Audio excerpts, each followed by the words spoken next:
everybody. Top of the Saturday morning. Welcome to the Sweat. We got you covered here for the next 2 hours on DraftKings Network and VSiN. I am Emerson Latzia, Josh Applebaum, Steve Buchanan, you two, very adorable. We didn't even coordinate. This just happened. No, I've seen the text history. It is interesting, and you two definitely have coordinated. Hello. Hey, Jules. Good to have you back. We have missed you. We love you. We love the fact on that both shows last weekend. Yeah, no, man. I definitely. Was he? Yeah, he was. Because he's missed like 3 months of the season. Yeah. He's a big vacation guy. Anywho, You'll notice the host will be absent from the show tomorrow. That is all right, let's go. Maybe true. Anywho, yes, come on. Let's dive into some bets. Here's what you guys and gals can expect coming up on this show, though. Full preview of today's 3-game NFL slate. That's right. Yes, bowl season's kicking off, but we're going to dive into some NFL bets. Jared Carabas will join the show because the Red Sox are broken. Did the Dodgers just break baseball as a whole? And indeed, 6 games on the college football bowl slate today. We are underway, 41 games. We're not going to get into all of them, but we'll get into some of your favorite ones, Jules. I believe, Josh, you were part of that as well. But we will start this show the same way we start the show when this show starts every Saturday and Sunday by working up a sweat. And Bukes, let me tee you up here on your warm-up bet du jour because the Chargers finally moved on from head coach Brandon Staley on Friday, just hours after his team gave up 63 points in an embarrassing 42-point loss to the Raiders. General manager Tom Telesco was fired as well.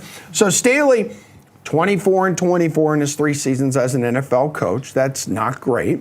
NFL head coach, failing to win a playoff game with Justin Herbert as his quarterback. So, Bukes, the floor here is yours. Yeah, we're not going to be talking about any bets right here. We're just going to be going down memory lane. Yeah. And remember and highlight whatever this tenure you want to call it, that Staley was with the Chargers here. I mean, we just saw it on the graphic here. That team that has Justin Herbert somehow only went 24-24 under Staley. Wow. Justin Herbert is an elite quarterback. I don't care what anybody wants to say on Twitter. You should quit Twitter if you're saying this. He is an elite quarterback. Let's just go through some of the most embarrassing things that went down with Staley in his career. Like blowing that late lead in 2022 against the Chiefs when they were up 27-23 late in the fourth and then losing that lead about 75 seconds after they went up there. Giving up 24 points to the Houston Texans when the Chargers were trying to make the playoffs in 2021 in late December. That was with Davis Mills at quarterback in that game. A long neck. Playing Mike Williams too long in Week 18, resulting in a back injury that made him miss the wild card, and then they went on to blow that massive lead in that wild card game against the Jaguars. America's team. And then even this year, that call to go for it on 4th down against the Vikings on their own 24-yard line. They only needed 1 yard to go, and they gave the ball to Joshua Kelly to try to gain that 1st down, or convert on 4th down, turn the ball over in their own territory late in the game against the Vikings. That is just some of the things that went down with Brandon Staley. I can't name them all. He broke Austin Eckler, too. He broke the entire team. Fresh start next year. New Chargers team. Bill Belichick is your coach. So here's the thing. Josh, I wanted to ask you, who the right man for the job is next. And we've seen Bill Belichick's name thrown out there all week long, Steve. But here's maybe a reason why he may not be the man for the job, because this is going to be a tough team to turn around. They're not going to be making many moves in the offseason because it's a long-term fix here. They're projected to be $42 million over the salary cap heading into the offseason. They have a roster full of overpaid players, massive holes that need to be addressed here in the draft. And the Chargers, they're simply just not going to be spending because of all those reasons, not going to be spending in the offseason. Who the hell would want that job? Well, I think definitely from this perspective of Staley here, I mean, he just went way too far, in my opinion, toward the analytics, Emerson. Moneyball. That sounds like One of my favorite movies. Remember when Moneyball, they come in, they're talking about the old school scouts, the new wave of looking at sports in terms of obviously baseball, but apply it to football. Just way too far, going way too far on these analytics. So again, Staley, we expect him to get fired. He finally gets fired. I'm with Steve. I think Belichick makes a lot of sense. There's some news that's coming out of New England where Belichick actually was quoted as telling someone that he basically doesn't want to rebuild entirely. He wants to go to a place that is kind of ready to go. And again, you do have the quarterback. It's a quarterback league with Herbert. So that makes a ton of sense for me. And again, just in terms of that game the other night, those Thursday night home favorites on the money line straight up. They're actually like 75%, -3. Obviously, you didn't have to sweat that thing at all if you were going with the Raiders. And then the over. We've seen these primetime unders do so well, Emerson. We're on a string here of these primetime games going over, and there was a lot of late movement. That was like 35 all week. Ended up getting steamed up to 36.5. So betting perspective, those Thursday night favorites in the over. But overall, Staley, again, he said he's like a good coach, and it happens. Yeah. But obviously, I think you need a guy like Belichick to take over there. Yeah, Staley said after that Thursday night loss, I deserve to keep coaching. And then the Chargers were like, nah, dude. No, you don't. Nah, dude. Jules, very quickly here, biggest reason for his demise, what was it? Too deep into the analytics, like Josh said. Operating like a robot, it didn't work. Too much of that. But all that I'll add is that, yes, it's a very in-demand job. Because Justin Herbert's there and all the pieces are in place. So it's going to be a very high demand job. Okay. You got to find somebody that can run the offense. If it were to be a guy like Belichick, you've got to find somebody that can run the offense. But all the pieces can be the GM and the coach. Not much GMing to do. Not much GMing to do because the pieces are there. Okay. So, yes, it's going to be a very high demand job. Josh, we are staying in the NFL for your warm-up bet here. Which game are you going to? So we got a great weekend of games here, Emerson. College basketball, bowl games. But I'm going to go to a game tomorrow in the NFL. That's my favorite game of the weekend.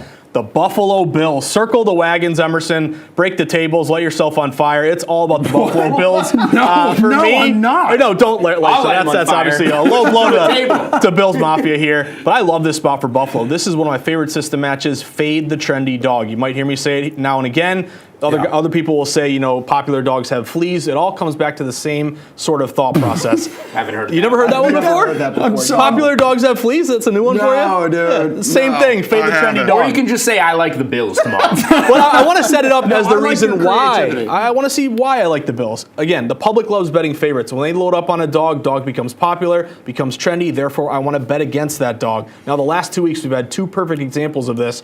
Go back 2 weeks ago, Emerson. San Fran and Philly. Everyone was betting Philly as a dog at home. Line moved to San Fran. San Fran rolled in that one. Last week, obviously, Cowboys and Philly again. Public Philly, line went to Cowboys. Same thing here, Buffalo Bills. They opened -1.5. They've been bet up to -2. Some shops even going to 2.5. That's important because the public is all over Dallas. They say the wrong team is favored, yet this line is going to the Bills. Only 40% bets, nearly 65% of the money. Bills are in this desperation spot, fighting for the playoffs here. And you look at the Dallas Cowboys, they're great at home, undefeated, only 3-3 on the road. Bills are great at home, 5-2. I like the Bills in a fade the trendy dog spot. Give me Bills money line tomorrow, Emerson. Oh, that is spicy. All right, Jules, you're going to college basketball for your warm-up bet here. Yes, I will have more on that Bills-Cowboys game on tomorrow's show. Okay, looking forward to it. College hoops Saturday here. We saw it last night. I'm going to draw some parallels between a couple games here. We saw it last night. UConn go out to Seattle and play Gonzaga on a neutral floor. Obviously, it's in Seattle, so it's a pro-Gonzaga crowd. UConn was just the better team, laid the points with them as road favorites, and they took care of business, did not trail once in the game, wire to wire. I don't think we're going to see quite as dominant a performance today, but we have a top 5 matchup in Indy between Arizona going to Purdue. It's not on Purdue's campus, it's in Indy. But obviously it's going to be a pro-Purdue crowd. This one switched, actually. Josh likes these. Dog to favorite. Arizona open +2. Right? They're favored now. Arizona's going into Indy and winning this game, potentially convincingly like UConn did in Seattle last night. Everybody wants to talk about Zach Edey, the size. How are they going to stop him? Big dude. Arizona has a guy, as good of a guy as you can find in the country to stop Edey in Ballo. He's going to do as good a job he can in the half court. But the reason I like Arizona, they're not going to let this game get into the half court. Arizona gets out and runs, pushes the pace. They're going to take Edey, 7'4", out of the game that way by bringing pace to this game, going up and down. I love Arizona to do a lot like what UConn did last night. Go to a neutral game in the other school's city and show that they are the better team here. Arizona still on the board, probably my favorite bet on the board still as one of the favorites to win it all. They're a good bet right now, laying short juice to win the Pac-12. This is probably one of the last times you can get that, because if they do go on the road and handily beat a Purdue team today, these numbers are going to fly. So I'm betting Arizona today. I'm taking their futures today before I think they move. Get on it all. Give me all the Wildcats today in college hoops. And we got a huge basketball segment coming up in this show, NBA, college basketball as well. Anything you'd like to add to that right now? I'm right there with Julian. I like the fact this line's moved to Arizona. It's like not a very lopsided bet, but a low bet, higher dollar ticket count. Arizona, to me, is the better offense. We've seen them go pick them or -1 to -2. I'm with Julian here. Give me Zona money line. Okay. You guys want my warm-up bet? You want a Jags-related warm-up bet? Or you want the non-Jags warm-up bet? I want to hear the Jags one. Okay, this one kind of ties into yours. Here we go, guys. 5-leg parlay for Bills-Cowboys. Ready? Under 50.5 points. Bills money line, Steve. Josh Allen anytime touchdown. Diggs anytime touchdown. Lamb anytime touchdown.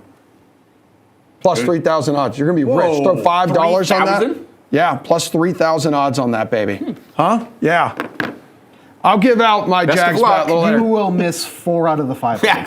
Okay, I want you to know something. Well, no, I just got hit with two $2 bonus bets yesterday. Nice. I am a big spender. All right. We got the 3 VIP, treatment you Be got. quiet. We got 3 games on the NFL slate to break down. Yeah, Jack cleared for takeoff, but any concerns with his chemistry with Nick Mullins?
All right, week 15 around the NFL, kicking off with a bigger, broader slate as not one, but three different Saturday games will take place even before Sunday's full schedule. So that's right, from Saturday afternoon to Saturday night, baby, the NFL will dominate the football airwaves.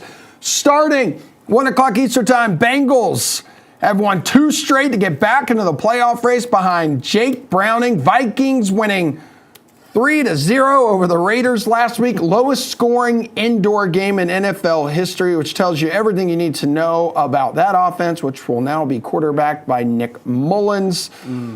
Justin Jefferson, though, here, Josh, says he's going to play. What's your level of concern, though, with his lack of chemistry with Nick Mullins, who will once again be under center? Vikings' 4th starting quarterback in the past 7 games. Yeah, definitely concerned a bit here with Jefferson. And again, the fact that he kind of got hurt the last game as well, missed all this time. You look at his prop right now, it's 81.5 receiving yards, minus 115. To me, I'd be looking toward a different player on this team, TJ Hawkinson. Bengals are allowing 252 yards per game through the air. That's 24th in the NFL. Hawkinson's over 50.5 is juiced up minus 130. So a lot of juice liability there. Remember, Emerson, a couple games ago against Evan Ingram, your guy, Ingram went off. 9 catches, 82 yards. So tight end has been a spot. It's been profitable in terms of. That was the one against Cincinnati, I think, right? Yeah. That Monday night game. Exactly. That's because Kirk went down. Now Ingram's all of a sudden feasting. But yeah, continue. so to me, Hawkinson over 50.5 is worth a look here. But in particular, when it comes to this game, this is kind of an interesting handicap. A lot of books open around a pick'em type game. You got all the way up at one point to Bengals minus 5.5. And then when it was announced that Dobbs would be sitting and you have Nick Mullins starting instead, all movement Emerson has been back toward the other side here with the Vikings. 5.5 now down to 3. Now you're jumping around 3 right now, 3.5. I think if you want to play the Vikings, wait and hold out for a 3.5, the hook could come back to you.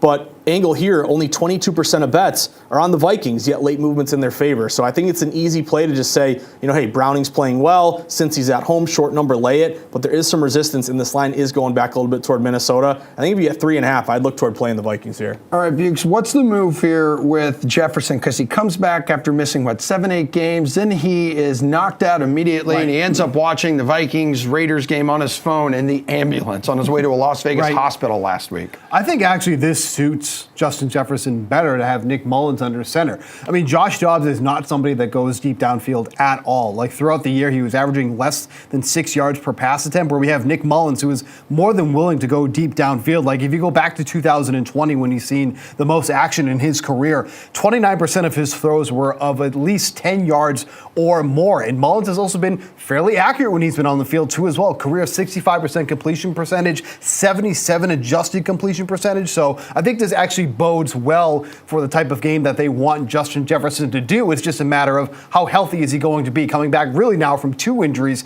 rather than 1. Obviously, the chest injury is what we saw last week. But at least from a quarterback perspective, I think this is actually bodes well for Justin Jefferson over Josh Dobbs. Jules, how impressive have you been with Jake Browning? He's led the Bengals now to 2 huge victories. They're back in the playoff picture, and there is hope once again has been restored in Cincinnati.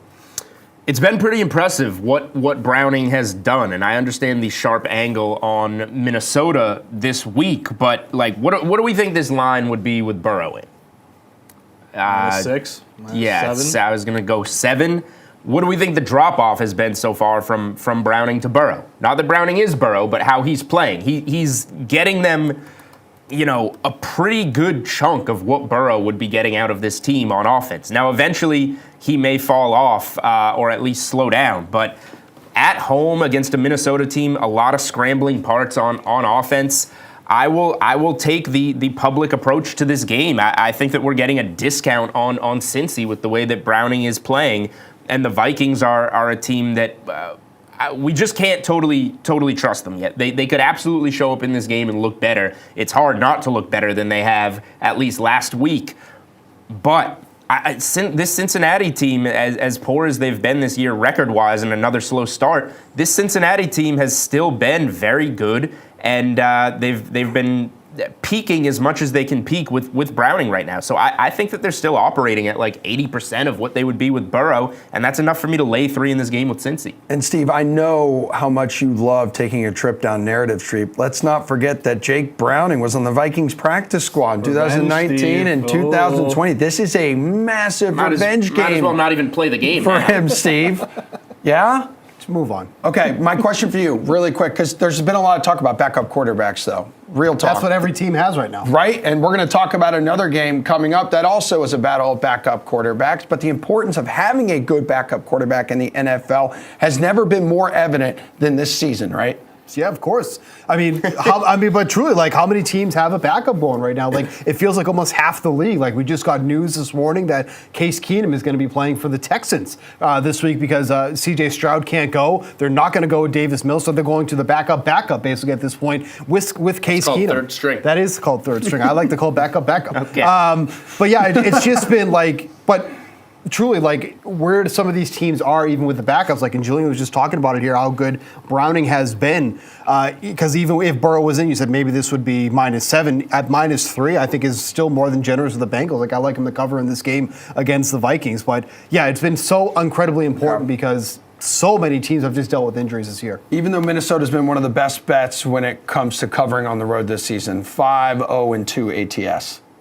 Yeah, I mean, look, like, Mick Mullins will be better than I think Josh Dobbs was, but there are so many ways that the Bengals can beat the Vikings. Like, they have their full complement of weapons in this game. And with Browning, too, we've kind of seen Joe Mixon reemerge, especially catching out of the backfield. Like, he's made like 4 or 5 catches in the games that Browning has been under quarterback for. And I think that's a big thing for the Vikings. The Vikings have allowed some of the most receptions in the league to opposing running backs. So that's something that's going to play into the favor of the Bengals. So I just think that the Bengals are much more better equipped to take down the Vikings today. Jules, which team in this one's more likely to cover? Yeah, I mean, Do you have a lane?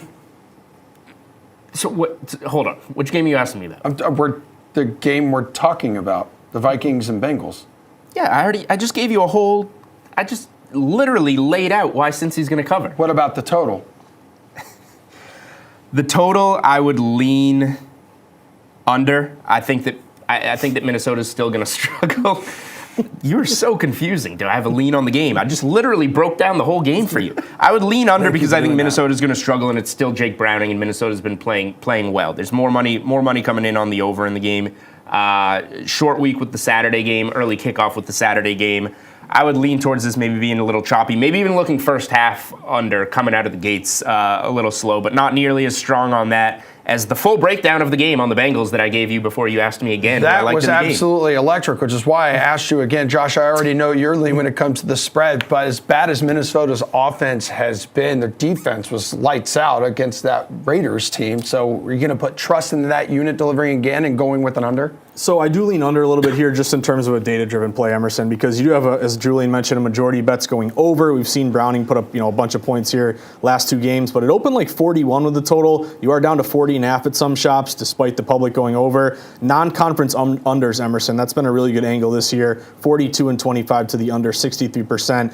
Vikings are 10-3 to the under on the year, and Bill Vinovich is a really good under ref historically, 61%. And just to piggyback on what Steve said, love Joe Mixon today. Joe Mixon, for his over receiving yards, 24.5. Over is -130, juiced up. He's gone over that number in 4 straight games. Last 4 games, 46, 49, 44, 31. I think he cashes over the last game on like the first play that he got out of the backfield. So he's got a lot of targets. Browning loves dumping it off to Mixon, and maybe anytime touchdown. I know it's a minus number, -130, but he's scored in 6 of his last 7 games. So I'm a big fan of Mixon, over 24.5 receiving yards. Any other props on your betting card for this one, or potential DFS play here? No, I like Hawkinson today, and I like him. You get him anytime touchdown. You've been riding him all season long. Well, I mean, he's been fantastic. Yeah. His transition over to the Vikings when he got traded for the Lions has paid dividends for his career. But anytime touchdown today at +190, like regardless of the quarterback that's playing for the Minnesota Vikings, I think this is the 4th that they're now playing this year. I mean, he's getting peppered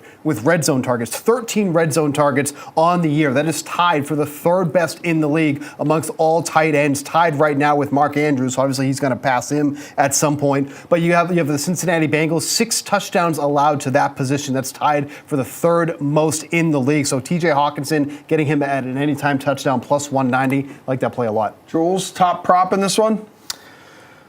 I probably won't be on any props in this one, but I don't mind going to Jamar Chase because, like I said, I think Jake Browning has been a lot better than. Well, he's getting credit for being really good. I just think he's hasn't been too far off from what Burrow was, and I think the connection between Burrow and Chase has played up, the LSU connection, what they've done in the NFL.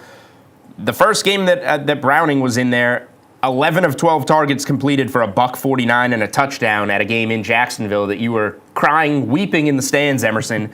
He can find this guy. I don't mind going at some discounted Jamar Chase props, but I'll probably be taking the game off from a prop perspective. You can play him as in DFS too. He might be a little lower owned as Burrow's out. Wow, look to another receiver. DFS but advice. Yeah, I give it from time to time. Yes, you certainly do. All right, we got another game to dive into. Second game on today's slate. Another battle of backup quarterbacks here. Winning in, playoff implications on the line.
of a 3-game NFL slate today, pairing up the Steelers and the Colts. Another backup quarterback battle. A battle between a pair of 7 and 6 teams just inside the AFC playoff picture right now, both coming off miserable performances. Steelers have issues on offense here, Jules, but the defense has gone backwards lately as well. Which team would you back to make the playoffs right now between these two? Oh, man. I mean, so what the Colts have going for them is that they're in the easier division, particularly with the Jacksonville Jaguars moving backwards, as we all know, Emerson. And Pittsburgh in one of the harder divisions in football. What's going on with you today? Weird vibes from you today. In terms of making the playoffs, I think that Indy is probably in the better position. Here's the curveball. Oh. I think Pittsburgh beats them today. Yeah. Which gives them the inside track. However, Indy's a home favorite, so if you're being open to the market, then we're looking at this and kind of saying Indy probably has to have the better shot given the division and given the current standings. If you throw in, personal opinion of saying, okay, Pittsburgh is going to get this game, then obviously Pittsburgh has the inside track with the win.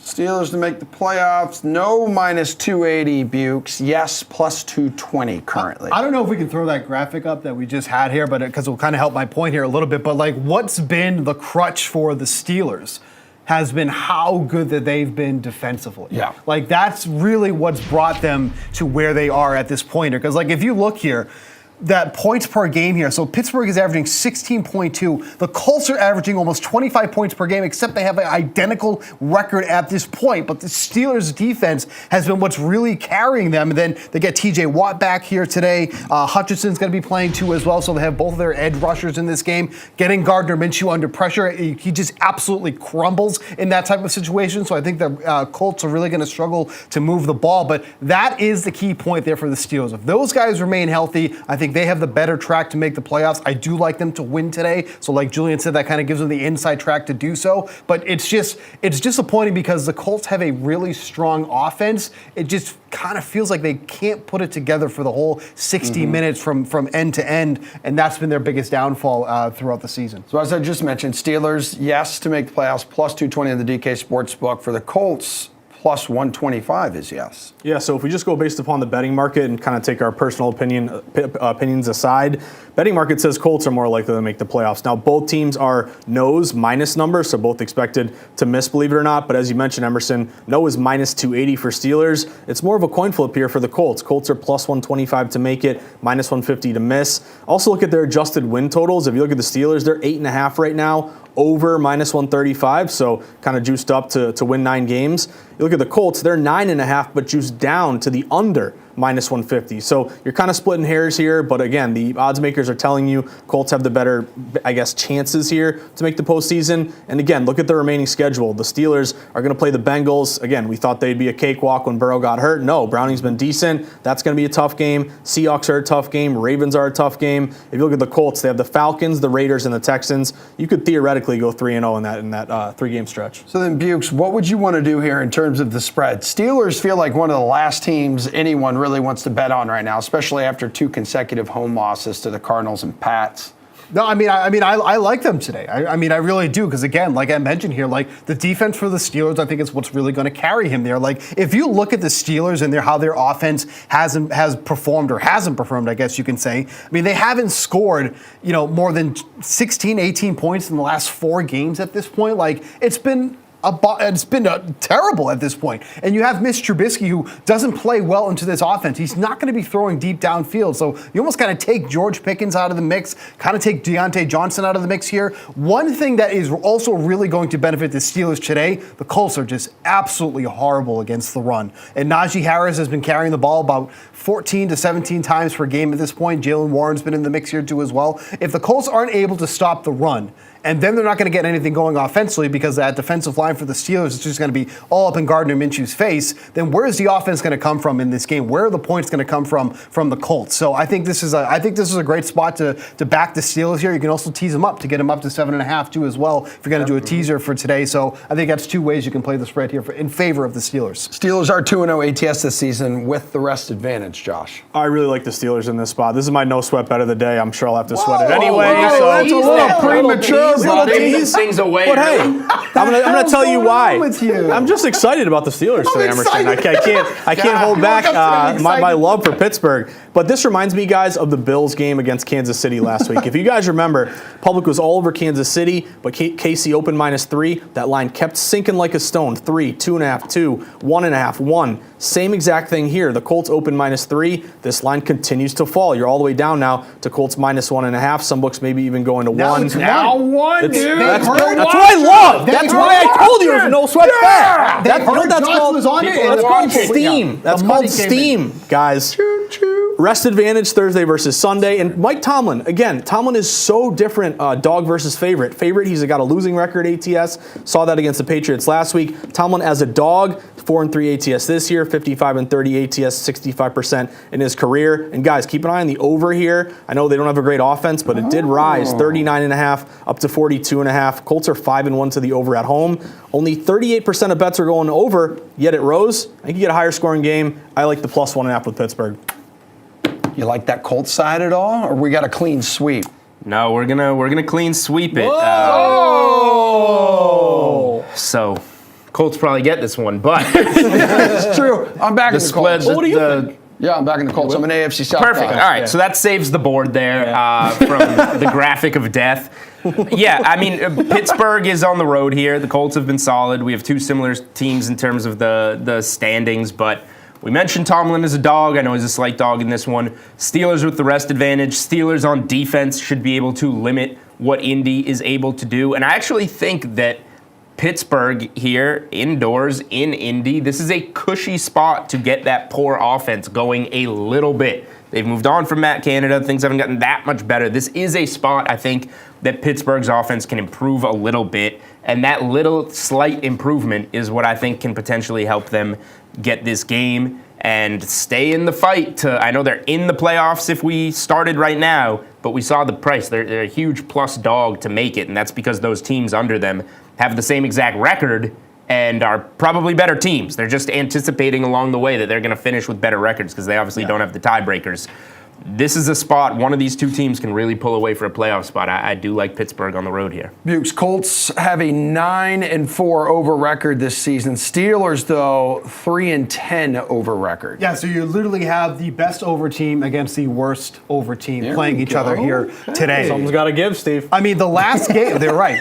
I mean, the last game that the Steelers went over was that game against the Patriots, and the total was, 30.5? And that was because it was Zappy hour, dude. Yeah, that was the Zappy hour. Hour. Yeah, you love no that. pea shooter, Zap. I think that this game does go under though, because I've already mentioned here in this segment, I think the Colts are going to really struggle to move the ball in this game because of how much that Steelers defensive line is just going to be up in Gardner Minshew's face. Then I also mentioned the Steelers offense is not exactly a barn burner here. They haven't scored more than 18 points now in 4 straight games. That Colts secondary has been really banged up. They're playing some third string guys at this point, but Mitch Trubisky isn't going to be the guy that's going to beat you through the air. They're going to beat the Colts on the ground in this one here with Najee Harris, Jalen Warren. That's going to slow the pace down of the game. I'm surprised this has gone up to 42.5, so give me the under in this one. Pittsburgh's season high for points on offense was 26 all the way back in week 2, Josh. I think you mentioned you like the under in this one? I actually like the over. No. And again, I knew he was going because I totally get Steve. Here. Steve made some great points here in terms of the under, and it feels like it's an under. But again, I got to stay true to the market, guys. This line has been rising. It opened at 39.5. You're up now to 42.5, and this would be a contrarian over, which you don't get very often. I mean, you're looking at currently only 34% of bets, but almost half the money is on the over. If the public's on the under, why is the line rising? It's that same sort of reverse line move scenario here. So. Again, I think you're leaning on the Colts 5-1 to the over at home. Again, they can score. They can also give up a ton of points here. So I'll lean over. And if you want to tease it down, go over, whatever you want to do. But either way, I think Pittsburgh's in a great spot. Jules, are there any props on your card from this game? Or since we're talking two playoff teams, how about any AFC futures here? I'll let you take in whatever direction you want. I don't want you to yell at me. Definitely no AFC futures on those two teams.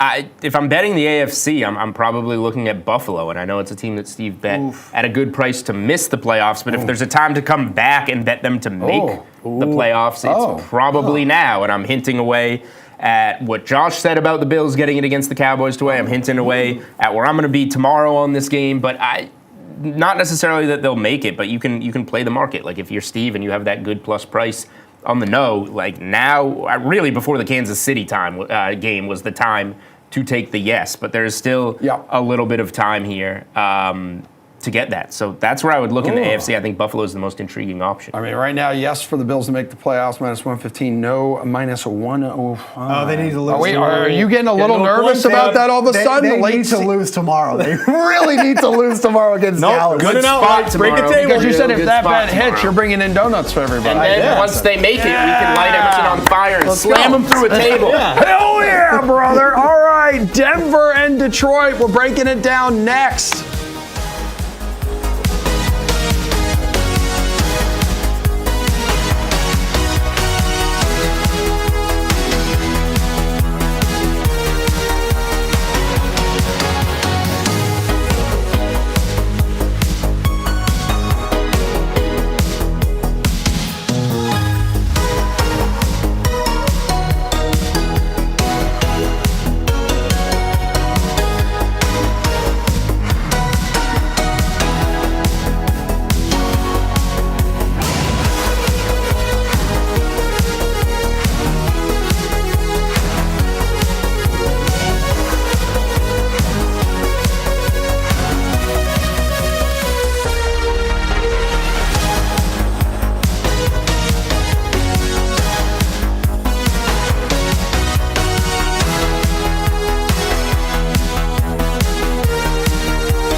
right, Denver and Detroit wrapping up Saturday's tripleheader with the Lions sitting as, what were they, like 4.5 point favorites at home. Dan Campbell's team coming off a loss to the Bears on Sunday.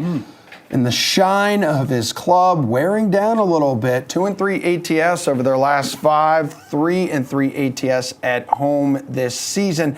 And another storyline here, guys, you may have heard a little bit about it throughout the week, is Sean Payton's relationship with Dan Campbell here. So they've known each other for the better part of like a quarter century, as Payton has watched and aided Campbell going from a third-round draft pick, battling injuries throughout his playing career, to a long-time young assistant coach, now a trusted top lieutenant around the NFL, one of the most respected head men in the league. Here is what he had to say about Sean Payton. It means we better be on our stuff, because he's going to come here to try to embarrass us. That's what it means. And so that's our motivation. That's my motivation. And it's about winning, man. All we got to do is find a way to win. And we're going to have to be at our best. And we will be at our best. They got to be at their best. Dan Campbell, like, talking about Sean Payton, saying he's a stone cold killer. We were just talking about this, Josh. And Campbell has got to take on that trait, you know, from his former mentor here, because the Lions defense has just not been great, especially over the last 5 games. You can look at this graphic. First 8 games of the season, points per game, they're giving up around 20. 10 more points per game they've been giving up over the last handful of contests. Really, like 9. What are you talking about? 9.2. Do we round up though? No, dude, we're not doing that right now. All right, what? What's your concern about the Lions defense, Josh? So, how big is it? Definitely concerned here with the defense. This is a team that's kind of not played well recently, lost 2 of the last 3. Dan Campbell, though, to his credit, remember, he's a guy who covers a lot of numbers. He's 8-5 against the spread this year. He's 31-16 ATS in his career, 66%. Now, I've gone back and forth on this game, guys. Early in the week, I'm like, okay, let's take the points with Denver. Obviously, Denver's playing very well. I think, what have they won? 6 of their last 7. But then we actually saw this line really steam back toward Detroit, and it's kind of becoming a fade the trendy dog play, because you open this game around Detroit, you know, -4.5. At one point, it got down to 3.5. When it bottomed out at -3.5, you had a lot of money hammered Detroit. They're now up to -4.5, even going up to -5. This thing continues to move in favor of Detroit. They're only getting like 45% bets, but over 70% of the money. And I think it's kind of a situation here, also looking at a tough spot for Denver. They're playing their 3rd straight road game. That's oftentimes a kiss of death, a really difficult spot to be in. So even though Russell Wilson is 66% against the spread in his career as a dog, I feel like this is kind of a sneaky, sharp play to lay the points with Detroit, even though, again, it's a really good teaser spot, 4.5 to 10.5 with the road team. Have we already seen Detroit hit its ceiling this season, Steve? Detroit hit its ceiling? I would think so. Yeah, I do think so. I think the other thing that we have to remember, too, is that, you know, the first 8 weeks, they had a fairly easy schedule. Okay. Like, if you look at since the bye week, they faced some really tough defenses. They faced the Packers, who I still think is a very underrated defense. They faced Chicago twice, the Saints. I mean, 3 good defensive teams there, really. And then Goff has just been really careless with the ball. Like, coming out of the bye, he's had 8 throws that have graded as a turnover-worthy play, whereas through the first 8 weeks of the season, he only had 5 of them. So he's been really poor with the ball lately, too, as well. One good thing I do think is coming into this game, they're getting 2 key pieces back on their offensive line. Taylor Decker and Frank Ragnow are going to be back at center and right tackle. That's going to help Goff a lot against a team that does not pressure the quarterback much to begin with. So we're going to see a lot of clean pockets for Jared Goff in this game. I think we start to see the Lions of old come back in this game here against the Broncos. I was going to say, they're a different team at home as well. Jules, what about like on the other side of this one, just with the Broncos? I know they're playing their 3rd consecutive road game. That is absolutely brutal to do in the NFL here, but how much more do they have left in the tank? How much more can they show us this season? Or do you think we've seen them max out already as well? No, Denver seems like it's peaking at the right time, and the schedule ahead would indicate that they should probably continue to peak. You know, you got and that Patriots. one loss over the last like 6-7 games, that was that like in the final seconds against the Texans, right? I think Russell Wilson threw an interception. He could have tied that one late. You got the Patriots at home on Christmas Eve. You got the Chargers at home with Easton Stick. Ooh. This team should, and then they finish up with the Raiders. Like, this team could win 10 games after that horrific start where they looked like they were going absolutely nowhere. This is an interesting game. The market says Denver. Some professional services the market says Detroit. Some professional services have given out Detroit and helped move that line. My initial lean was with Josh. I kind of like taking the points with Denver.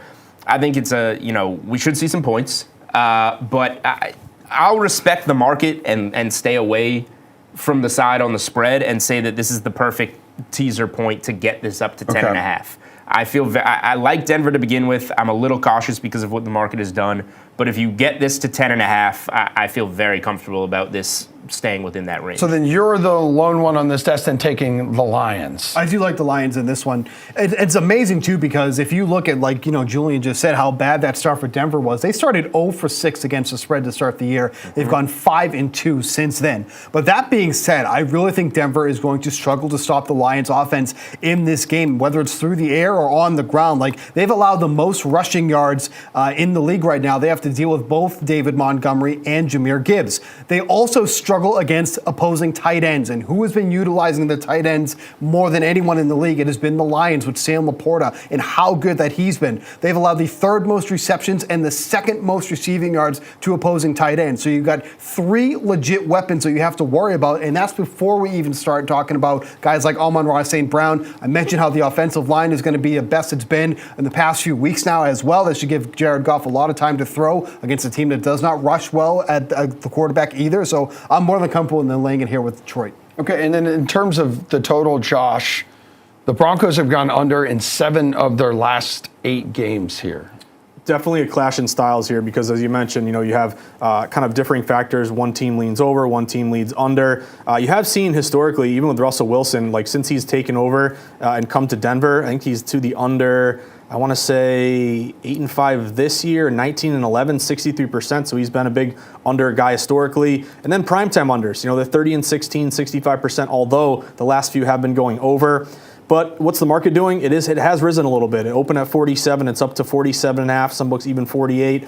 Tickets are split down the middle 50-50, but 61% of money is on the over. So this is kind of a tough one for me. I don't like taking primetime overs. Again, they have cashed here recently. Probably a layoff. Maybe it's a live betting opportunity. But again, the market has risen a little bit. I think this is similar to that Colts-Steelers game we just broke down in the last block in terms of one team being really good at hitting the over and one team being very good at hitting the under. Yeah, I think I'm leading under this one here. It feels like a pretty high total with these two teams. Kind of Josh said, kind of clashing differences here. Again, I feel like that the Lions are going to really try to run the ball in this game too, because I mentioned how bad they've been against the run. It's odd too, because if you look at all these wins that the Broncos had, you can't take away those wins. But at the end of the day, the offense has been pretty average at best. Russell Wilson is struggling to go over 200 passing yards in a game. You have Cortland Sutton, who's 32nd overall in receiving yards in the entire league. Javonte Williams is 22nd overall in rushing yards. It's not like they do anything particularly well, but they're just getting by enough in these games, because some of these games that we've seen them win has been 1 or 2 points. They're averaging 22 points per game and allowing 23.8. To me, that sounds like a pretty average team at best. So I think this game's going to go under. I think it's going to be fairly close, but with the move up to 48 points, I'm comfortable taking the under in this one. Jules, if you could target anyone on the DK Sportsbook in the props department or anyone in DFS in this game, who would it be? I'm going to give you that, but I'm going to give you a real quick take on the total because I have one. I do like the over, actually, and the running against Denver, season long, the numbers say that. And the numbers are always going to say that because they gave up a bajillion yards in Miami, and they will never come back from that in terms of the season long stuff. But over the last 3 games, Denver's been allowing 90 rushing yards per game. They're ranked 7th in the NFL against the rush. I think this could be a game where both teams air it out. It's indoors. I could see some points in this one. I'll go a little against the grain. DFS side, like I hinted at, maybe some of the rushing props are a little inflated. I don't mind looking at maybe an under on the Detroit side on some of the running backs and going to some of the passing props over. But Cortland Sutton's a guy that I gave out on the show last week as a prop or a DFS guy. And indoors, going against the Lions defense that has been kind of falling apart a little bit lately, I would look at Cortland Sutton as a guy. Go over his yardage, not his receptions. He's been getting some deep balls. Steve, anyone stand out to you in this one? I think actually Julian makes a pretty good point there about the rushing yards. Yeah, if there was I a did make a rushing, good point. well, if there is a rushing yard prop that I would take the under for, I think it would be Gibbs at 53.5. If you look at Gibbs's rushing attempts, he's really hard pressed to get double-digit rushes since David Montgomery has come back. David Montgomery has taken that RB1 role back. He is the guy that they use in the red zone too as well. But you look at Gibbs at 53.5 for somebody that might get 7 to 9 carries in this game. I think that's a little bit high for Gibbs, so I would take the under in that one. Quickly. Sam Laporta over 47.5 receiving yards, juiced up minus 140 the over. He only had 2 for 23 last week, yet it's 47 and juiced up over. Big Laporta game today. All right, we're going to take a small break here. Quick break, 4 minutes. Jared Carrabba standing by. Let's dive into Shohei Ohtani's ridiculously complicated contract. Is it good or bad for baseball?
Ladies and gentlemen, we have our first picks of Shohei Ohtani and Dodger Blue. The MLB world watched and wept on Thursday as the $700 million man was officially introduced.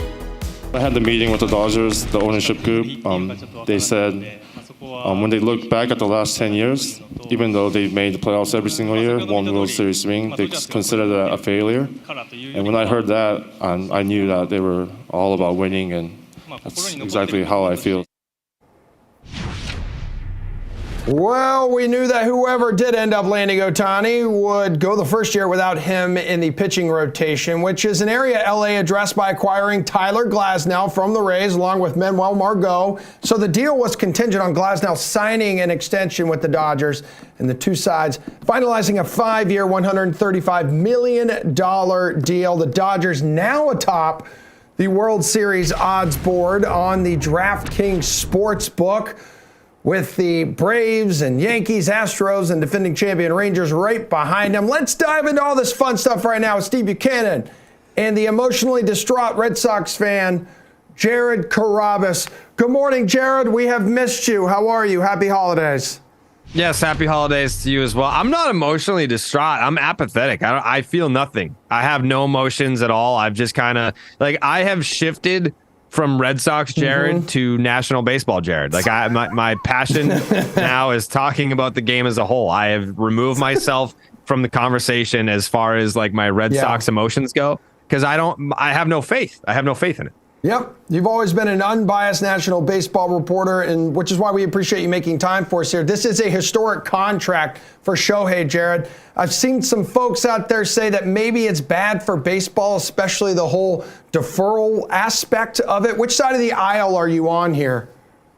I don't think it's bad for baseball. I think it's bad for broke baseball fans that are just I'm a Pirates fan. We're never going to be able to do that. Yeah, you're not. But are the Dodgers the only team that Shohei Ohtani would have done something like that structurally for? No, I think he gave other teams the opportunity to do that. But I think, at the end of the day, fans are just mad that he didn't choose their team. That's all it is. It's not about the deferred money, because it's still going to count $46 million against the luxury tax. That's a big chunk. Is it 70 million? No, but it's still a big chunk where it's not I think people got confused at first where it's only going to count 2 million against the luxury tax. No. It's still going to count 46 million.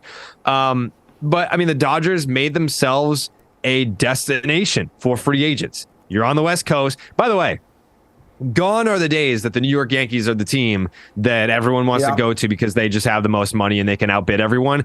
Everyone has money now. So if everyone has money, now players are looking at, all right, the taxes. All right, West Coast, I'm going to be able to play in warmer weather. All right, the facility here in LA is top notch. Their ability to make good players even better. Their hitting coaches are great. Their pitching labs are top notch.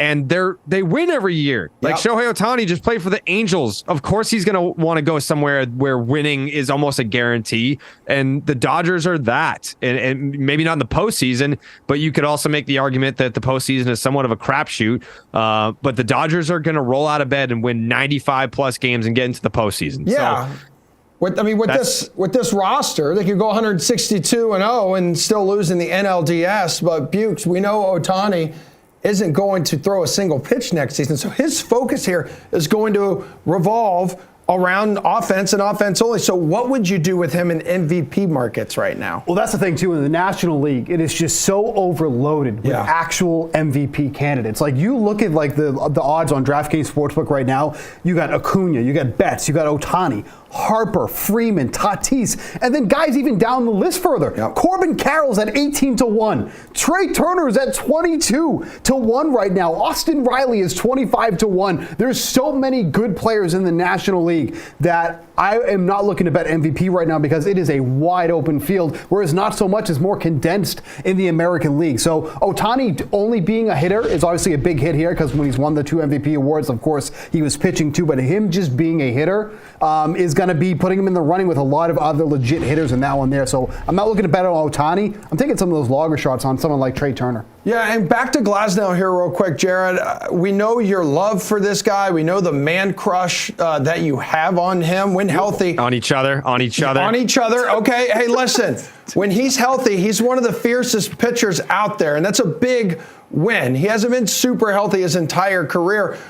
I know this could give LA a big boost, the rotation a big boost. It kind of feels like a high-risk move, though, that may or may not pay off for him. What do you think? Yeah, I mean, I think it's risky in the sense where, yes, there's an injury history there, and you can't bank on getting 180 plus innings. Like, he's not that guy. He's never been that guy. And not only that, but they gave up a pitcher in the deal to get him in the first place. So they still need pitching. Clayton Kershaw still a free agent. He'll probably be back. But you're down Tony Gonsolin. He got clipped at the end of the year. Dustin May is a guy that had surgery, so you're not going to have him to start the year. And then you also have Walker Buehler, who's coming off surgery. So if your big marquee addition is a starting pitcher that's best case scenario, maybe going to give you 140-ish innings, you're still going to have to go out there. And I mentioned Bobby Miller, but that's an uncertain, I guess, arm in terms of like what workload you're going to be able to get from him.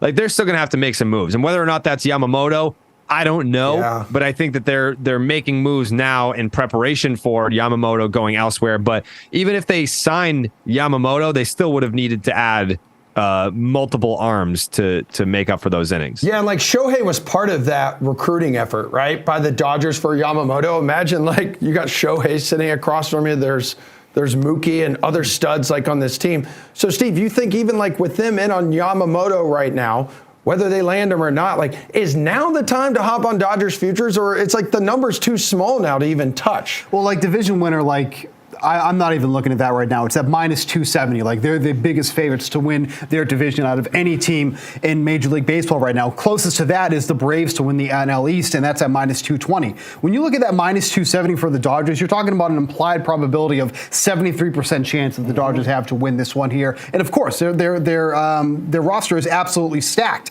If you want to take them to win the league, I mean, that's a little bit more reasonable. It's at plus 240. But to me, the Dodgers being the overall favorite here, it gives you a better number on some of the other teams. Like the Braves are not a bad team at all. They're plus 360 to win the league at this point. That is a tremendous number for a team that's basically getting all their core players back from last year into this team this year in a division that they should really run the table in right now, because the Mets really haven't done much to improve. The Phillies are good, but I think the Braves are obviously exponentially better than the Phillies at this point. I like the Braves at plus 360. Jared, the Dodgers have made 11 straight postseasons. They've come up empty in like 10 of those. And then, the one time they win the World Series in that stretch is, the Mickey Mouse title in the COVID year here. How many World Series titles will LA win during the Shohei Ohtani era? Ooh. I need to know if they sign Yamamoto or not, because I still have big question marks. Like, it's same thing with the Yankees. Like, the Yankees added Juan Soto, and they're like, oh man, like now the evil empire's back. It's like that team hit 220 last year, so now they're gonna hit what, 225? Well, hold on. You just said too, though, like the Dodgers are kind of already making moves, thinking they're not going to get Yamamoto. So let's say they don't get him. Okay, say they don't get him. I still think that they at least win one in the next 10 years. Like, yeah, you can't invest like that. So what happens is you now have a situation like the Angels, only you have way smarter individuals running the show. So you can't spend $700 million on Shohei Ohtani and not win a World Series. And it won't be his fault whether they do or don't. It's just a matter of, okay, we put this global superstar in place. Now it's up to us to guarantee him a championship. And they have the money to do it. They're a premier location to draw free agents, and they just made a big trade. Like, they're going to be able to do it.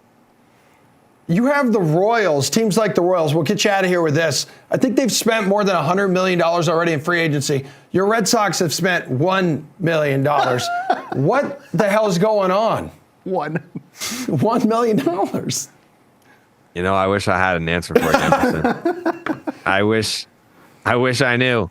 I feel like Red Sox winter weekend is January 20-something. It's like 20th or 21st.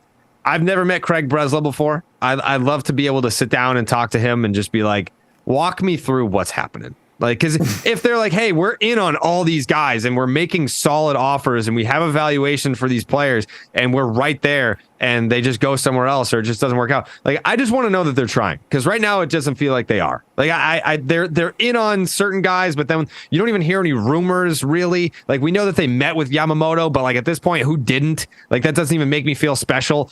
So yeah, I would like to know what's going on underneath the hood. I wouldn't touch a single bet for Red Sox right now unless miss playoffs was available. I was going to say, yeah, you can bet them to miss the playoffs. Yeah. That would be a bet that I'd be interested in. AL East right now. Are they the only team I don't in the know, division? man. No, Hey, dude, like the whole full throttle thing, it's frauds. It's amazing, though, when the Royals are literally putting you to shame in free agency right now. Like, it's not huge names, it's not big names, but they're making a conscious effort. Jared, we wish you well. Have a great holiday season. I know you've been busy candle shopping, so thanks for being here and swinging by the Sweat on a Saturday morning. We love you. Thank you guys for having me. I love you too. All right, toodaloo. Steve, you're a joy as well. As for what's next, F it, dude. Let's go bowling. Come on, best bets for bowl season. 6 games on tap today. First game kicking off in 2 hours. Stick with us, baby. You're watching the Sweat.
Back here on The Sweat, everybody. Welcome to the impossible task of picking bowl games. Now, you win, Jules, Josh.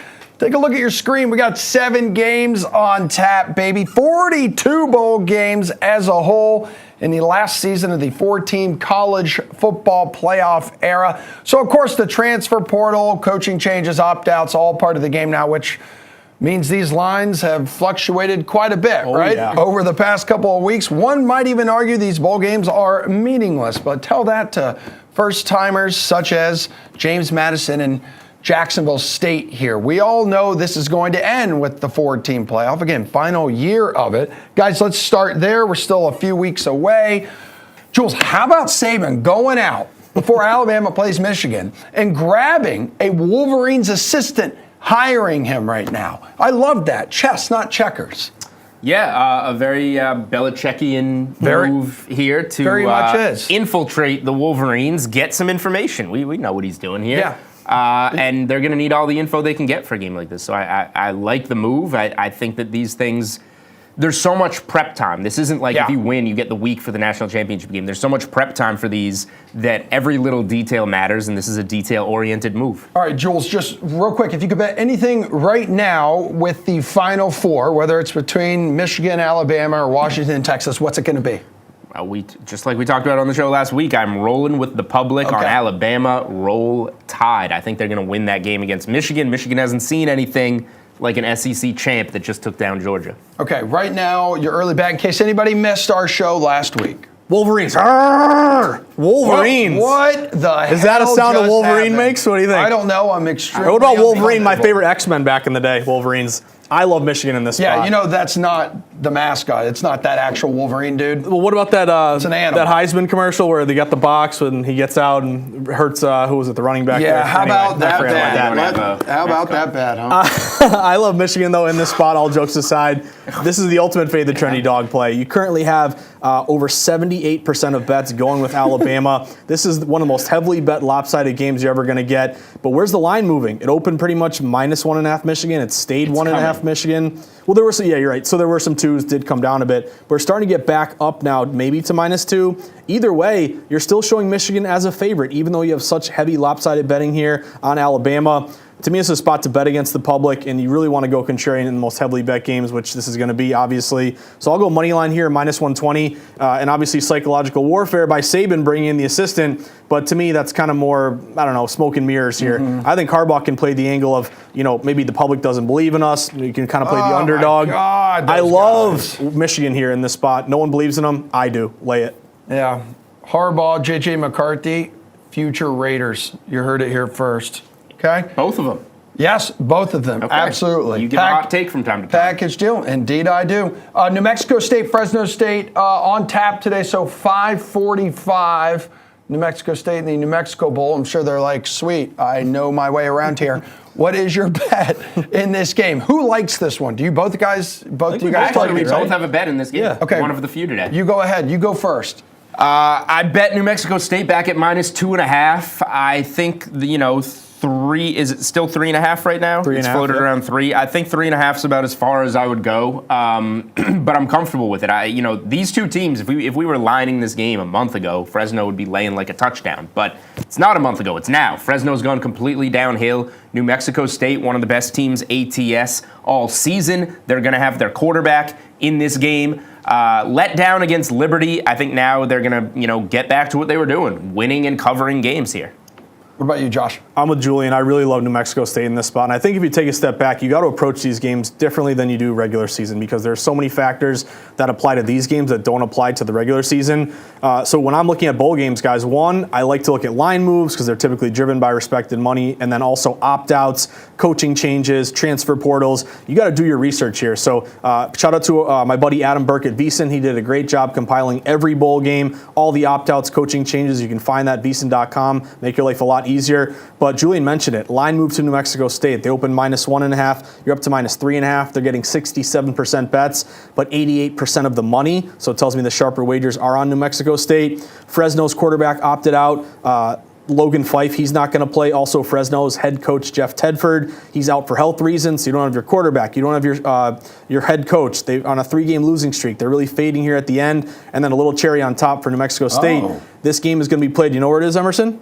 Where? In their home state of New Mexico. The Lobos, right. New Mexico Lobos. So you're going to get a lot of, home crowd here cheering for New Mexico State. Line move, opt-outs, Fresno. I went New Mexico State on the money line, -170. Who's excited for the Gronk Bowl? Are you the LA Bowl hosted by Gronk? Yeah, we can call it the Gronk Bowl. It's the Gronk Bowl. He's going to be singing the national anthem. He's going to have a choir behind him. It's going to be beautiful. It should be beautiful, as long as he doesn't Fergie the whole thing. But anywho, yesterday on the Golick show, we talked about this game a little bit. Golick Jr. says I would probably take UCLA and the points in this one. Golick Sr. says I'm going to take Boise in this one. Remember, UCLA lost their defensive coordinator who went to USC. Jules, which side are you on? I took Boise at 3.5. I have a bad number now. I took it a while back. Since then, it dipped to nearly a pick. Boise went down to like +1. Now we're all the way up at 5.5. The UCLA money's been coming in because I think they're playing more guys than expected, and the quarterback drop-off is not really considered a drop-off, apparently. UCLA had a tough year moving the ball. I don't trust this offense much, and as you mentioned, no defensive coordinator, so maybe they're going to be a little shaky on that side of the ball. Maybe I'm being a little stubborn because I already got a ticket in pocket, but I would play Boise +5.5. I'm using more eye test here than what the market says, but I just don't see it with UCLA other than, hey, they're in LA. I think Boise is going to be more motivated to get a bowl game like this. So I would lean to Boise. What I have done since then, I played the under when it was at 49.5. We're now looking 47. I still think we're good at 47. It's 58% of the bets, 87% of the money. I know UCLA fired their defensive coordinator, but they've still been a really good defensive team all year long. We're operating with 2 backup quarterbacks here. This one should set up for an under in my mind. That's more confidently what I would play on in this game. Okay. Do you have a lean? I lean UCLA. I just think it's undeniable here. This line keeps going to UCLA. I mean, again, open as low as -3. You're all the way up to 5.5. This was sitting like 3.5, 4.5 just the other day here. So continued movement toward UCLA. They're only getting 59% bets, but 64% of the money. And it's kind of weird because you do have opt-outs on UCLA. Like Dante Moore, who's their QB, he's not going to play. Tight ends out. 2 of their defensive backs are out. They've lost some assistant coaches. And then that star defensive lineman, Latu, who could be a top pick, he's not expected to play either. So it's weird that UCLA is missing some guys, yet this line keeps going in their favor. Boise, you do have their quarterback, who's not going to miss this game, and then they do have an interim coach here who was named the head coach the last 3 games of the season. So this is weird for me when I'm betting one side versus the other. I want all my guys playing on my team and the other team sitting their guys. This is a weird one where both teams are sitting guys and have coaching issues, yet the line keeps going to UCLA. So it's hard to lay the 5.5 now. It's moved so much, but to me, it's got to be UCLA or nothing here. All right, Western Kentucky, Old Dominion. This one, we're going to fast forward to Monday. Who's got a bet here? Love Old Dominion. Yep. All right. No, you go ahead. All go right. ahead. Old Dominion. Not on the same side. Much to add. Western Kentucky, a lot of guys missing on that side, and Old Dominion. They've shown flashes at times this year. They went up against James Madison. They've played some other respected competition, and Western Kentucky's trending in the complete opposite direction. I think Old Dominion missed it on the money line. It was 2.5. I would like to get it 3 or less, but I think it's inevitable at this point that Old Dominion's the side in this game for a nice Monday afternoon bowl game. Western Kentucky, the program built by Bailey Zappi. Yeah, Zap. Not Zappy the P playing? Zap. No, he's not. Correct. But just a fact. Just like it was a fact that the bowl game is named after Gronk, who didn't pay to have his name on that bowl game. It's kind of crazy. Anyway, your bet. Old Dominion all day. Love this spot for Old Dominion. Dog to fave line move. Let's just start with that. You actually open this game. Western Kentucky favored by 2.5. It's now flipped to Old Dominion -3.5. So right off the bat, we're flipping the designation. Dog to fave line move. Love that angle for Old Dominion. Really good bet split, Old Dominion. They're only getting 53% of bets. Basically, the public is split. They don't know what to do. But 82% of the money is on Old Dominion. And then let's get to these transfers here. Western Kentucky, a lot of opt-outs. 3 of their starting linemen, Emerson. The offensive line, It's not flashy. You don't know the names of these guys oftentimes, but it's so important. If you have a bad offensive line, that can just wreck your entire team. So you're going with Western Kentucky, 3 brand new offensive linemen. That's something I want to bet against. Their top cornerback, their top linebacker are both out. So we're kind of checking off all the boxes here. Line move, Old Dominion, good bet split, opt-outs on Western Kentucky. Again, money line play for me around -165 on Old Dominion. The transfer portal has reached record numbers once more as hundreds of players across college football look for new homes right now. Very quickly, Jules, who would you say is the most impactful transfer? Who will have the biggest impact at his new home? I mean, I think it's the quarterbacks we've seen move. Leonard going from Duke and bringing one of the better defensive linemen in the country from Duke to Notre Dame, similar to Sam Hartman right there, an ACC to Notre Dame quarterback, and then Dylan Gabriel going over to Oregon, taking the Bo Nix role. Because he didn't want to deal with SEC competition, should have never left UCF. Could have really built something special there. Anywho, we'll talk. Smart move. We'll talk something special, something different on the hardwood after this. Like, what the hell's wrong with Draymond Green? What's our level of concern with the Big Three out in Phoenix? Plus some college basketball bets.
So you may have heard Draymond Green's going to be away from the court indefinitely after the 4-time All-Star hit Phoenix Suns center Yusuf Nurkic in the face on Tuesday. Green said he didn't intend to hit him, although it looked a little different. He was ejected from the game, his third this season, 18th of his career. Second suspension already this season. So look at him.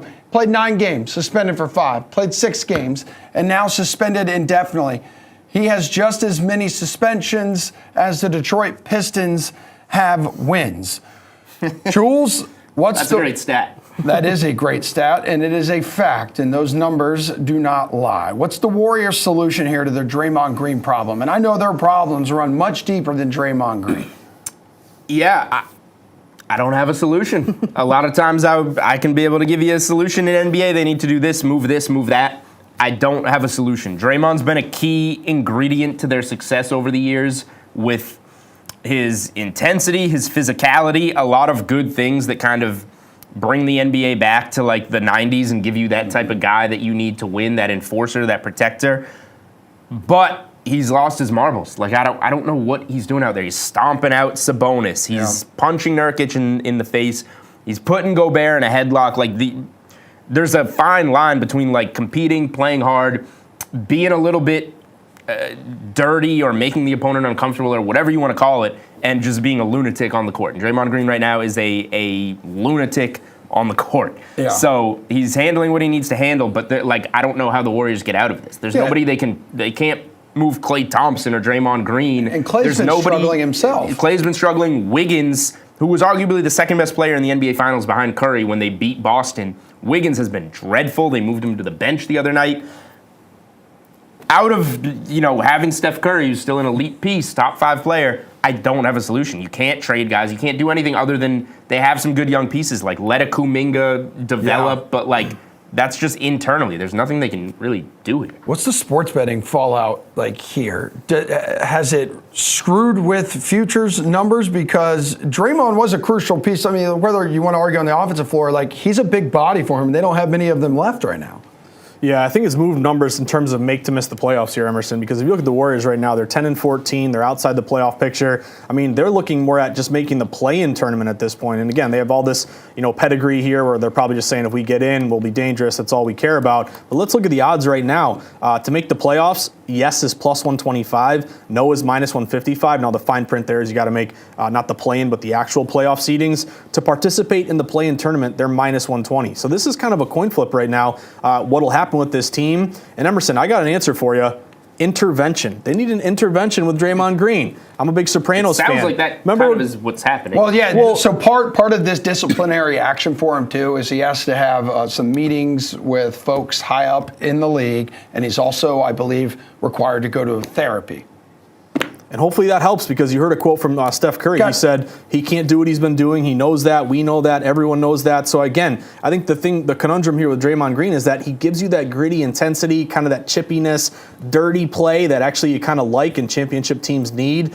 But when you're fighting and, giving cheap shots, you punch out your own teammate Poole, last year, whenever that was, I just think he's got to learn to harness this. And again, he's 33 years old. This isn't like a rookie or second-year player. If you haven't gotten it by now, will you ever get it? I'm not sure now. Jules, is it time for the Suns to be concerned about Bradley Beal here? The big 3 out there in Phoenix. The Suns hope that this offense led by Kevin Durant, Devin Booker, and Beal would be impossible to stop. They played for the first time together this season a few nights ago. They lost to the Nets, and then Beal gets injured 4 minutes into the game last night. Yeah, I wouldn't be too concerned. They got a long road ahead of them. It's unfortunate. Injuries happen. Beal, nasty ankle roll last night. But it's early.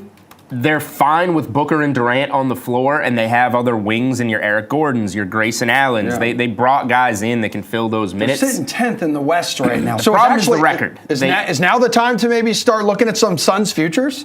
Yeah, sure. Yeah, I don't mind it. And they're still priced right behind the Nuggets. They're still right there because of the talent. I still think Phoenix ultimately can be the best team in the Western Conference. This is not a Warriors situation. The Suns are going to find it at some point with what they have. They just need these pieces to gel together and eventually hope that they get the big 3 healthy. But this team can win playoff series without Bradley Beal. I'm confident in that. So yeah, I'm fine investing in the Suns. All right, is there anything on tonight's NBA betting card that you like? Yes, one game that I really like, Emerson. Nets, speaking of the Warriors, Nets-Warriors. I'm going to go over in this one. This one jumped out to me. The total in this one opened 234, 234.5. You're now up to 235. One thing we've seen in the NBA this year, Emerson, we've been talking a lot of NFL where unders are doing great, like 58%.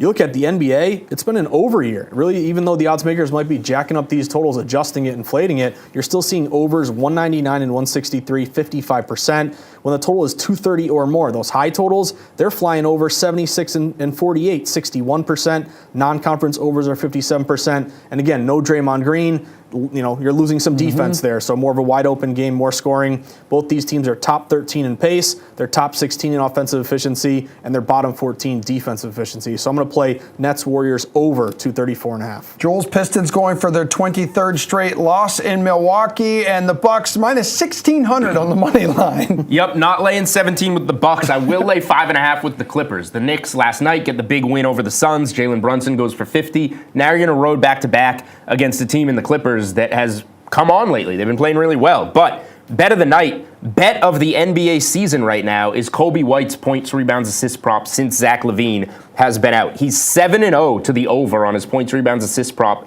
since LaVine went out of the lineup. He's averaging 26.1 points, 6.7 assists, 6.1 rebounds in those 7 games. It's been set at 28.5, 29 now. He's been clearing it by 10, 11, 12. It got boosted today. They finally put it up, 32.5. That's still a modest number. That has been my best bet all week in the NBA every time the Bulls play. It's my best bet in the NBA tonight. All right, let's get to the college game here. You both touched on Arizona and Purdue earlier in this one. Josh already giving out his no sweat bet an hour and a half early. He's overzealous, Jules, you're going to talk more about that, I believe, coming up here in the next block. So take me to any of these other games, any big matchups today that are on your card. We're talking like Kentucky, UNC, Alabama, Creighton, Memphis, Clemson. You talk to me, Jules. I'll start with, I guess, my favorite of that group, and I think Josh and I are going to agree here. It's the Memphis-Clemson game. Okay. We got an unranked home favorite against an undefeated ranked team on the road. Clemson's just due. They're good. They're not that good. They've got some fortunate wins on the resume. They've, dodged some bullets along the way. Every coin flip has kind of gone their way down the stretch. And now you got to go on the road to play a really tough Memphis team that has some solid wins on their resume. So the spread is growing. I laid 2 with Memphis at home. Outside of the Arizona-Purdue game, which we'll get to in No Sweat Bets, this is one of my favorite spots of the day, Memphis at home. It's a high-profile, non-conference matchup, Josh. Yeah, I think Julian kind of read me like a book in this one. This is one of my favorite system matches. Unranked home favors ranked opponent. Just think of it as a fishy system match that doesn't make any sense. Memphis at home unranked. Clemson has been great this year, undefeated, but the line's going to Memphis. They open -2. They're up to 2.5. They're even up to 3 at some shops. 57% bets, 88% money. And that system match, that unranked home favors ranked opponent, it's 38-21 against the spread, 64% the last 2 seasons. And again, why is a team that is unranked and 7-2 favored with a line move over against a team that's 9-0? Right up my alley here. I think it's a Memphis money line play. Got the Tigers at -150. All right, and then if you looked at like Alabama and Creighton here, like a week ago, you probably wouldn't have expected both of them to be entering this game like off of a loss. So Alabama giving Purdue a serious test before falling short. And then more importantly, or maybe a bigger story there, was like Creighton surprising everyone in a blowout loss against UNLV on Wednesday. I would lean with the points here with Alabama. This actually has moved a ton in favor of Creighton, but to which point it's like, hey, can you really lay a 7.5 now with Creighton? They actually open as low as -5.5. A lot of these 7.5s, though, are getting scooped up by Alabama sharps, bringing it back down to 7. So that was kind of the point of resistance, bringing it back the other way. Publix Creighton, again, inflated line with late buyback on Alabama. Ken Pom only has Creighton winning by 3 points. And he actually, believe it or not, has Alabama ranked 10th and Creighton ranked 12th. But if you look at the rankings overall, Alabama is unranked. And you look at Creighton, they're ranked 8th. So I think this is kind of a public perception play where Creighton at home ranked, better team, lay the points. But again, this has moved so much, I think it provides an opportunity to take Bama and buy low. Ideally, you can get the hook still, hopefully plus 7.5. That's my play. All right, Jules, how are you reading this one? Because both teams, as I mentioned, in a get-right spot, and should be fun because both offenses are near the top in the country. Yeah, I played over 162.5 at open. It's 166, so I'm not going to give that out. CLV there, man. We should see some offense here. I don't know if Alabama has the defense, and they're going on the road here. Creighton off that loss. The number grew too much for me. I was going to give out Creighton. I'll give out Creighton in a 2-team money line parlay. We're going to a noon tip. Texas plays LSU. I don't think highly of LSU at all. Texas a little overrated, but in the state of Texas, I think Texas and Creighton on a 2-team money line parlay is a pretty good one. And I'm going to squeeze one more in because we can't have a Kentucky-UNC game on a Saturday and not talk about it. Kentucky plus 1.5 against UNC. I think Kentucky's going to get it together in this type of game. They have one really bad loss so far this season, but they've looked good in big games. They took Kansas down to the wire. UNC has been solid at times, but you play like a UConn. You see how they look. I like this game's in Atlanta. I like the Wildcats. All right, we are going to wrap up the show. Final block of the show coming up. No sweat bets. Some you may have heard of already.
You just made it through the final break of this show because you have now entered and are inside the final block of this show. Emerson Lancia, Josh Applebaum, Steve Buchanan, Julian Edlow. We have broken down just about everything you could possibly think of throughout this near 2-hour program.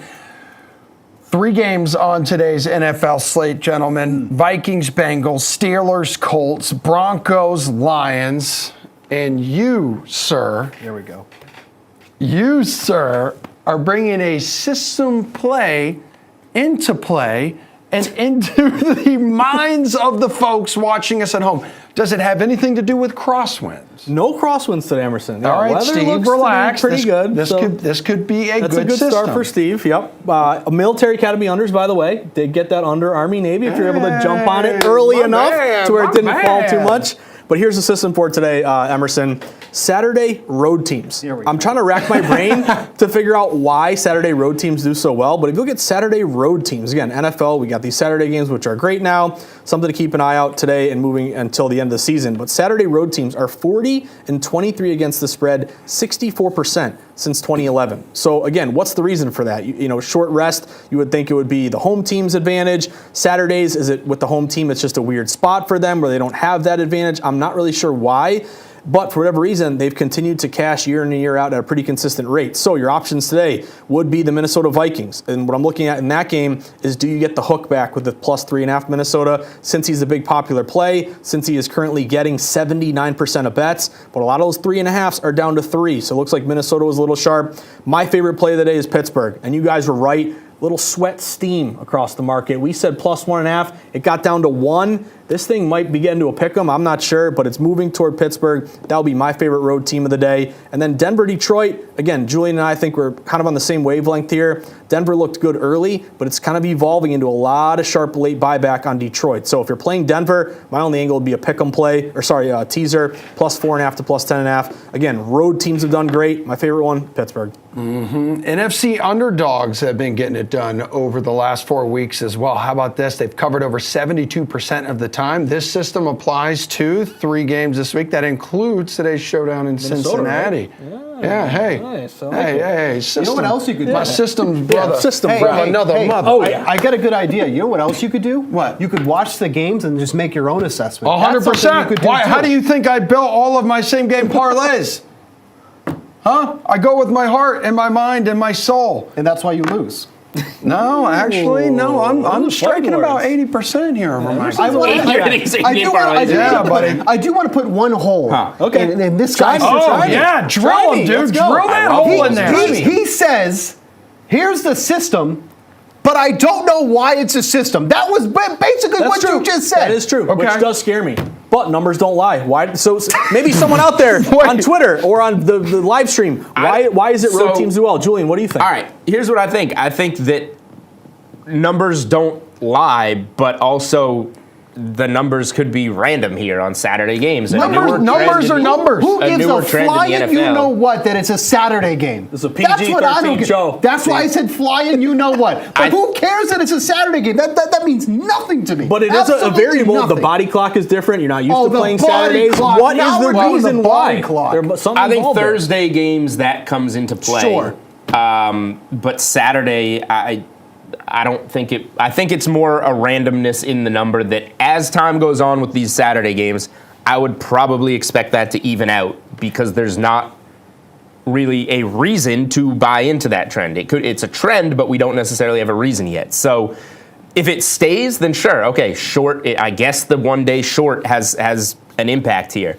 But I would guess that this is going to even out over time, and a Saturday game is the same thing as a Sunday game. You got to pick better systems. But since 2011, why hasn't it evened out? Why is it continuing to be profitable? Do you know how many games? How many games? So it is. What do I have it for you? Like 12 or something. Let's see. 40 and 23. Yes, 63 games. That's a pretty big sample size. So it's getting there.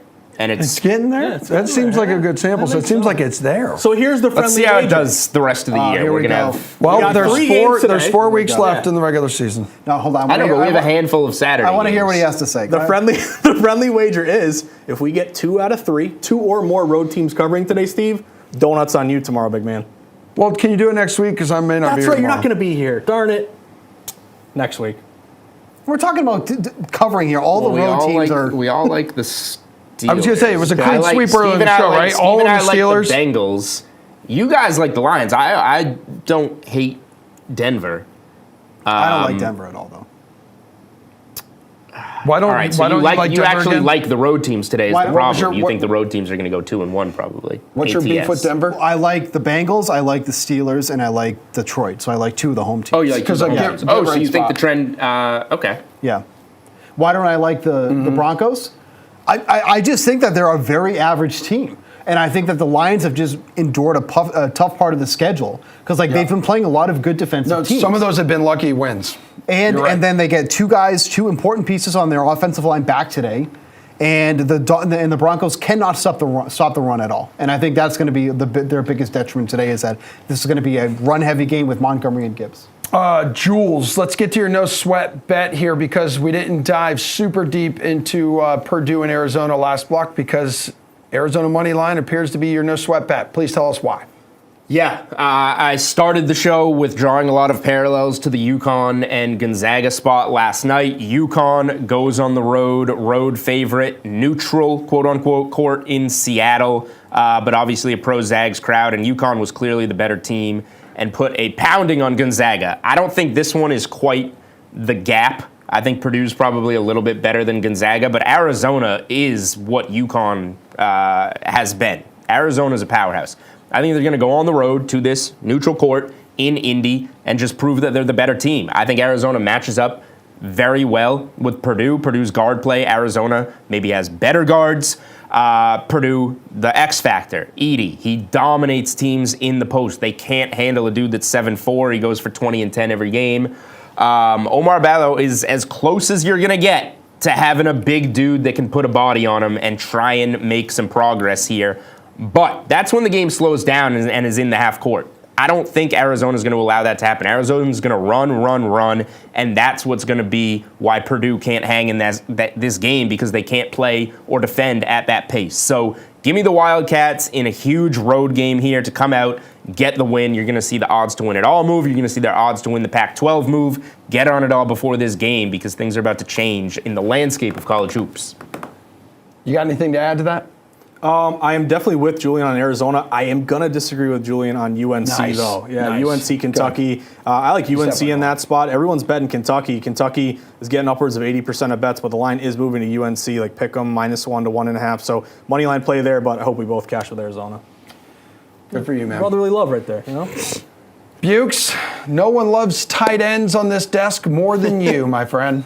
Really weird. I like Stan Laporta to go over today's receiving yards, 47.5 receiving yards. We touched upon this earlier in the show here. Denver, third most receptions to opposing tight ends, second most receiving yards in the league. They're allowing an average of 70 receiving yards per game to the tight end position. On those receptions, over 11 yards per reception to opposing tight ends here. Laporta has been a mainstay in that offense all throughout the season here. I think this is another big game for him here as well. So give me Laporta to go over 47.5 receiving yards. You love the Lions' former tight end, and then you love their current tight end as well. I mean, 2 of the top tight ends in the league. It's not That hard to is like. that, exactly, and I think you are doing the exact correct thing. Good for you. Any early bets for tomorrow's NFL slate that people should look at now, Josh? Definitely there's a few that caught my eye. One, we obviously talked about the Buffalo Bills. I love that spot as a fade the trendy dog play, but a couple others.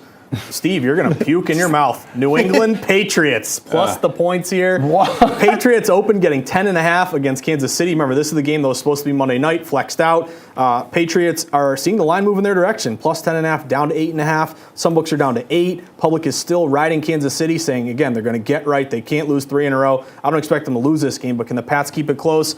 Line's moving their direction. You have a big dog with a low total. Rest advantage Thursday versus Sunday. Pacheco's out. Something's up with Kansas City right now. I'll take the points there. Emerson, you're going to like this. Plus 3.5 Jacksonville all day. Sharp as attack, Sharp boys. as attack. And again, everyone's betting the Ravens, but this continues to fall. 3.5 down to 3 at a lot of shops. I'll give you one more. Steve, you might like this one. Tampa Bay Buccaneers getting 3.5. Any interest there? Against the Packers, I think that's a tough game. I like Tampa think in that one. that's a tough game. I said it earlier. I think the Packers have just been one of the more underrated defenses in the league. That's a tough one. That's a pass for me. I will say though, the Patriots seem like a very popular play this week. Okay. Only getting 22% of bets, big man. Well, at least on the social media streets, on the social media streets, they have been a very hopefully those are wise play. guys and gals on them, though, hopefully. Chiefs team total under is how you do that one. Ooh. Second half under. Or that. Yeah. Taylor Swift will be there. Oh, here we go. Really? Thank God. Are you serious? Serious. Yeah. Wrap the show. No. That's why way. Emerson's off the show tomorrow. He's camping out in the parking lot to wave at Taylor Swift. Thanks for watching. That was